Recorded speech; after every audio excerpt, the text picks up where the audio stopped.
O Sol. Equivalente a 100 bilhões de bombas de hidrogênio explodindo por segundo. O resultado é, de longe, o mais poderoso gerador nuclear do sistema solar. Mas aproveitar toda essa energia para o nosso planeta é um desafio fenomenal de engenharia. Então, como é possível? Eletricidade é a força motriz do mundo moderno. De trens a televisões e de computadores a trabalhadores, a humanidade sobrevive e prospera graças à sua habilidade de produzir energia. Mas o gasto mundial de energia deve dobrar até o ano 2050 e vamos precisar de muito mais energia para manter a tecnologia do século XXI funcionando.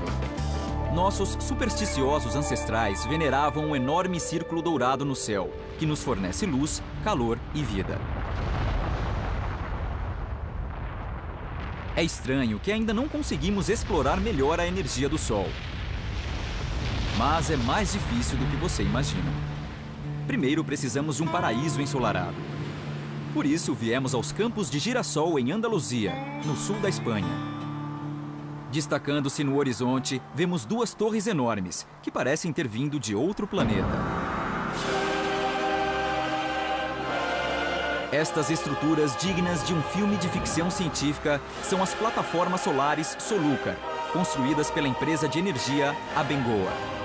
A maior tem 160 metros de altura e é a maior torre solar do mundo.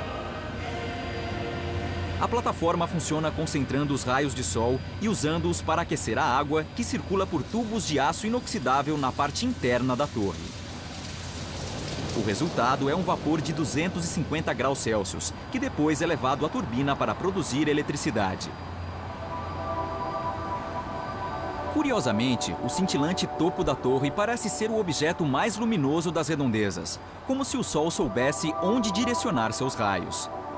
Este fenômeno é possível com o uso de espelhos. São 1.225 espelhos no total, posicionados ao redor da torre mais alta, direcionando a luz refletida para o topo da estrutura. Cada espelho, ou heliostato, como são conhecidos, mede incríveis 120 metros quadrados. Juntos, eles cobririam 42 campos de futebol. Com força máxima, esses heliostatos criam um feixe luminoso letal, 5.000 vezes mais forte do que os raios do Sol. Potência é uma coisa boa, mas potência demais pode ser extremamente perigoso. Se todos os feixes fossem focados em um único ponto, os tubos de água que se alinham no receptor derreteriam mais rápido do que sorvete na praia. Para impedir que isso aconteça, os milhares de espelhos são alinhados com precisão para que os feixes se espalhem de maneira uniforme pela torre, reduzindo a temperatura de violentos 2.000 graus Celsius para mais manejáveis 500 graus. O problema é que, para refletir o Sol corretamente, os heliostatos precisam estar totalmente limpos. Mas chove muito pouco nesta região da Espanha. Então, poeira é um grande problema. Fica a cargo de um homem equipado com um rodo muito grande limpar toda essa bagunça. Ele demora um pouco. Usar espelhos para ferver a água é uma ideia inteligente. Mas este enorme complexo produz energia para alimentar apenas uma cidade pequena. Talvez uma abordagem mais direta funcione melhor. A 180 quilômetros de distância, em Portugal, a empresa de energia alternativa Fluitecnic monta células fotoelétricas em módulos para armazenar a energia do Sol. Células fotovoltaicas transformam luz solar em eletricidade. A princípio, elas foram usadas para abastecer satélites em órbita, mas agora sua função é fornecer energia para nossos lares. Mas antes de unirem as células, eles precisam saber se o conjunto anterior está funcionando corretamente. Então, o penoso trabalho de conferir mais de 5 milhões de células por ano fica a cargo do técnico Luiz.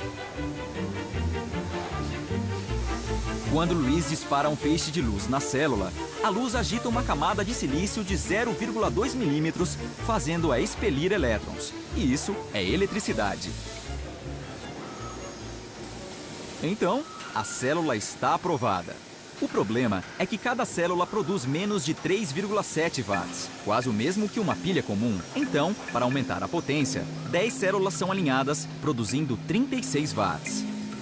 Mas essa quantidade insignificante de energia ainda não é suficiente para alimentar uma cidade. Para fazer um gerador solar capaz de fazer funcionar mais do que apenas uma campainha, 6 fileiras de células são interligadas em cada painel. E como são precisos milhares de painéis, essas meninas não podem parar de soldar. Os 6 conjuntos de células são capazes de produzir bem mais, 220 watts.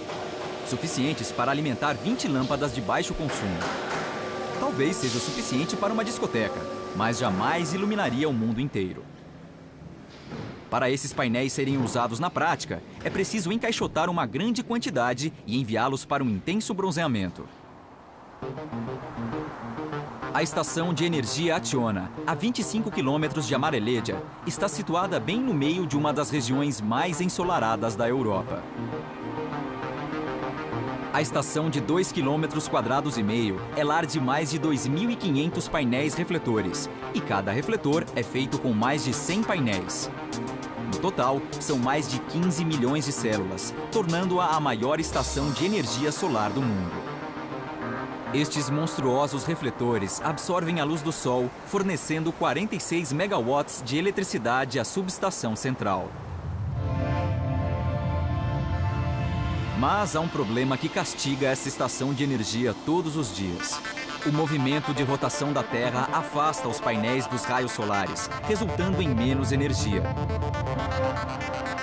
Então, como se fossem girassóis futuristas, os painéis automaticamente seguem o Sol conforme ele se movimenta pelo céu. Mas isso causa mais um problema. Os painéis solares, acreditem se quiser, sofrem queimaduras de Sol. Se houver uma mínima falha no painel, os intensos raios de Sol danificam a camada protetora e essa queimadura faria o painel solar parar de funcionar. Então, se algum painel se quebra, técnicos como Jay e Américo precisam substituí-lo assim que o encontrarem.